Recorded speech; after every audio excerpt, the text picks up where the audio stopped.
Südame äkksurmasid juhtub õnneks väga harva. Kui juhtub, siis on see väga ootamatu.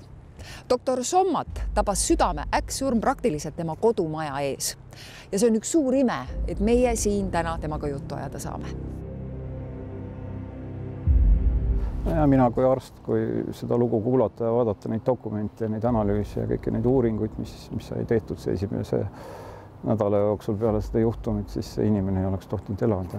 See oli aasta 2020 ja 2. jaanuar. 2. jaanuar, jah, millest ma ise mitte midagi ei mäleta.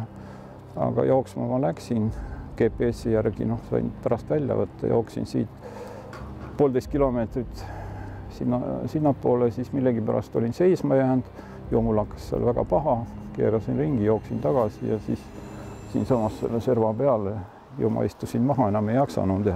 Põhimõtteliselt koduks on siin samas juba, jah? Ja, 50 meetrit, isegi vähem.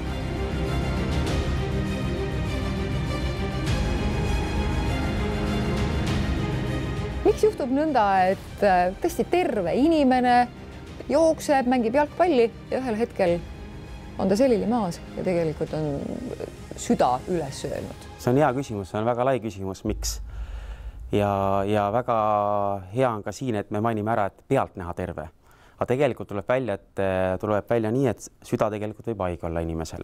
Seal peab ikka mingisugune viga ennem olemas olema. Selles mõttes, et mina armastan sellist asja öelda, et ütleme, südamehaigused ikkagi tule õhust ja armastusest. Et on teatud riskifaktorid inimesel. See ongi sellega seotud, et kui inimene on pealt näha, tegelikult tunneb tervena ennast. Ta ei olegi üldse halb olla? Jah, ei ole halb olla, aga tal on näiteks ravimata vererõhuhaigus. Tal on kolesterooli ainevahetus häirunud. Ta teeb suitsu, eks. Tal on nii-öelda halvad geenid, tema emalisal on olnud varases eas infarkt või insult. Et see kõik on selline asi, mis annab nagu kasvupinna selleks, ütleme siis, veresoonte lupjumiseks ehk rahvakeeli. Aga mis mul on perekondlik hüperkolesterineemia, on ju isa suri varakult infarkti ära ja kõrge kolesterool, mis ei allu dieedile. Mul oligi niimoodi nagu tipphetkedel oli see 9-10 oli see kolesterool, paha kolesterool, 7-6. Aga siis ma ju tegin sporti ja toitusin õieti, ma kaalusin oma riisiterad kõik üle, aga palju sai, lõikasin tera pooleks ka. Ja siis ma ei saa ju olla. Las ta olla siis kõrge, ma ju toitun õieti, ma ei söö rasva, ma sõin 0,5 grammi rasva päevas pro kilo kehakaalu kohta, ma olen suht koht kõhna tollele, kõhna kui praegu. Aga see kolesterool, see maks toodab ikka seda kolesterooli, isegi kui ma ei söö sisse, siis ta toodab ja see on kõrge. Ainuke, mis aitab, on siis õiged rohud. Rohtu sa ei tahtnud võtta? Ei, rohtu ma ei võtnud, kus ma siis võtan. Ise oled arst, ma näegutaks praegu natuke.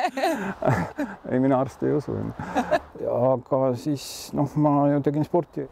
Ma jooksin üldse viimased mingi 10 aastat olen jooksnud siin aastas 3000 kilomeetrit, natuke isegi jooksusõltuvus hakkas tekkima, et läksid natuke üle piiri selle jooksmisega. Oli elu enne jooksmist päev ja päev peale jooksmist, jooksmine oli see päeva tipp on ju.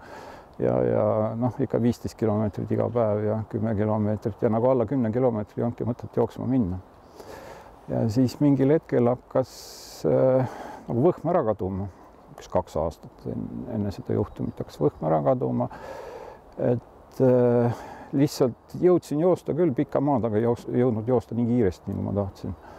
Ja siis ma arstina oli lihtne minna, igasugust uuringuid teha, uuringud nagu tunnistasid kõik mu terveks ja valesid uuringuid tegime. Ja siis järelikult treenin vähem, kui ma ei jaksa. Siis panin munki juurde ja treenisin aga rohkem ja rohkem. Kui teil on südames selline imelik tunne, siis mõelge selle peale, et te võiksite teha koormustesti näiteks. Tere, korejavine pikali, et särk võtta ära, et siis me kleebime elektroodid külge ja sille peale. Ja. Meestel on see riskikäitumine natukene teistmoodi kui naistel ja kahjuks ka see, et mehed käivad arsti juures harvem. Tegelikult see arstivisiidid ikkagi vähendavad üldse riske tegelikult. Ja üldjoontes mehed nagu on väga, ei ole nii aldid või aktiivsed nagu korraldusi täitma. Ja näiteks vererõhku jälgima või ravima või kolesterooli jälgima või ravima. statistiliselt kipuvad nad ka rohkem suitsetama näiteks ja noh, ka rääkides statistikast, siis nad on natukene võib-olla ka lodevamad võib-olla teinekord ja kipuvad natukene võib-olla paksemad olema ka, et ja kõik see kokku siis niimoodi, et ja üldjoontes millegipärast on nagu mehed ka selles osas, et nad teevad ekstreemsusi, näiteks, et ega see ka pole hea, kui näiteks me ei ole eluaeg midagi teinud ja järsku 45+ leiame endas sellise puraka, et nüüd hakkame siis nüüd maratoniks valmistuma. Aga sa ei mäleta, sa ütlesid sellest mitte midagi, et sa seda rida taastasid pärast siis selle nutikella järgi või? Nutikella järgi jah, oli siuke jälle meditsiinile vasturääkiv asi, et 7 minutit oli asüstooliat, süda ei töötanud ja siis kõnest Päästeametile kuni selle hetkeni, kuni mul vereringe nagu taastus, oli siis nagu 28 minutit või 29 minutit. Aga et ma siin avalikult maha kukkusin, siis inimesed, naabrid nägid ja tõttasid appi ja hakkasid elustama. Õnneks inimesed oskasid elustada ja ei häbenud, ei kartnud tulla elustama. Ja väga tänulik olen seni ajan ja olen tõenäoliselt ja kõik muu, mitte ainult mina, aga ka lähedased ja pereliikmed on kõik väga tänulikud neile. 70. Vererõhu väärtused on ilusad, need vastavad täpselt sellele, mida antud koormuse intensiivsuse puhul me nagu näha tahaksime ja sooviksime. Kui on äkksurm, süda seisma, siis kui me räägime enamasti selle põhjuseks on südame lihasinfarkt ikkagi, see on selles mõttes ka kriitiline haigus, et see on selline erakorraline situatsioon, et seal on nagu südamelihas on nagu aeg, mida rohkem aega me kulutame, seda rohkem see lihas sureb. Teine asi on see, et kui me räägime päris sellisest äkksurmast, et inimene on nagu nüüd kaotanud teadvuse, siis on see isegi sekundite küsimus, inimene kaotab teadvuse pärast 7. sekundit juba, kui süda seisnud on. Ja kui me räägime juba 7 minutist, kust on ütleme vereringe lakanud, siis et aju, mis on väga tundlik sellele veresoonkonna ainevahetusele, kui see on 7 minutiks lakanud, siis tekivad pöördumatud ajukahjustused. Nojah, ma ju õuksete riietega jooksin, külm ilm oli 2. jaanuar, hüperventileerisin jooksu ajal seda külma õhku. Veri oli küllastunud niivõrd kuivõrd selle hapnikuga jooksu ajal ja see, et ma siin hanges lamasin. Ilm oli kõvasti külmem kui praegu, lumehang oli kõvasti suurem kui praegu.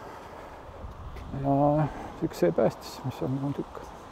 Võib-olla see ka, et ma olin ikkagi maratoni jooksja või selline eelnevalt olnud.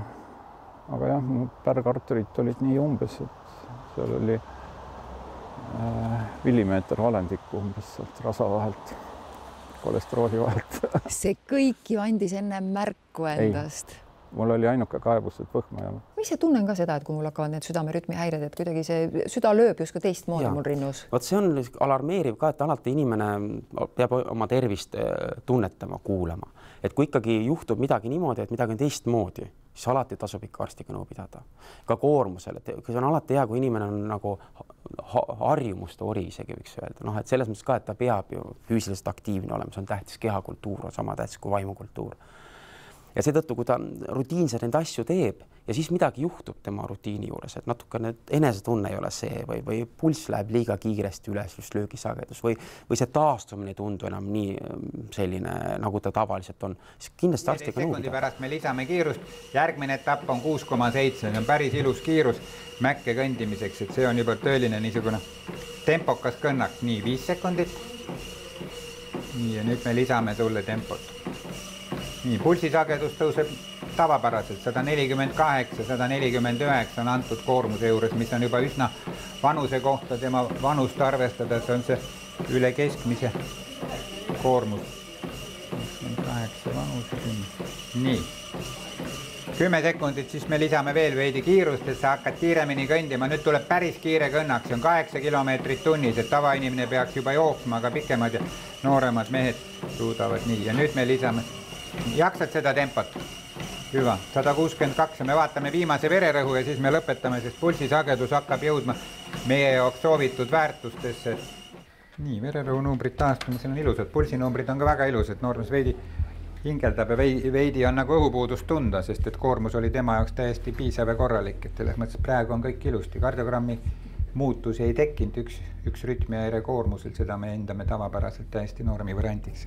Kõik hästi? Kõik hästi, jah. Noormees on heas füüsilises vormis ja vaatamata intensiivsel. Aga lõõtsutab ikkagi natuke. No, koormusel alati inimestel hingamissagedus tõuseb ja maksimumkoormusel peabki olema nii, et inimesel tekib vähene õhupuudus. See näitab, et ta on oma ressurssi suhteliselt ära ammendanud. Kui me väga vara lõpetame, me võime teatud asju mitte märgata, mis tal teatud tingimustes, ekstreemsetes tingimustes võivad ilmneda, aga kui me väga teda üle koormame, siis see on juba liigne koormus, siis võivad tekkida sellised rütmihäired, mida tavaelus me ei näe, selles suhtes, et lihtsalt kui inimene ei ole sportlane või tema tavapärane füüsiline koormus on väike, siis liigse koormusega me võime provotseerida asju, mis tavapäraselt nagu väga tõenäoliselt ei teki. Kas tervisesportlased peaksid enne mingeid suuremaid võistlusi, läheb maratoni jooksma, triatlonile, peaksid sellise asja tegema või? No enne maratoni juba natuke hilja, tavapäraselt on nii, et kui inimesed spordiga alustavad, siis on mõistlik see test teha, et teada saada, millises situatsioonis nad on ja kui nad on regulaarselt treeninud, siis aeg-ajalt dünaamiliselt võiks neid asju hinnata. See on nagu auto ülevaatus, et sõidab hästi, aga varjatud puudused tulevad ikkagi testi käigus välja. Nii et selles mõttes oleks mõistlik neid asju ikkagi kontrollida, eriti siis, kui enesetunne ei ole enam endine, et kas mingit peale haiguse põdemist või liigset töökoormust. Ja siis jah, raskes kardiogeenses šokis viidi PERH-i. Kas see tähendab, kui ma ütlen nüüd eesti keeles, lihtsalt äkksurm või? Äkksurm, jah. Äkksurm siis, kui nagu monitor mulle esimest korda peale sai, seal oli süda fibrilleeris. Fibrilatsioon oli ja 5 korda mind defiti siin koha peal. No see kõik meditsiinijutt, see käib asja juurde.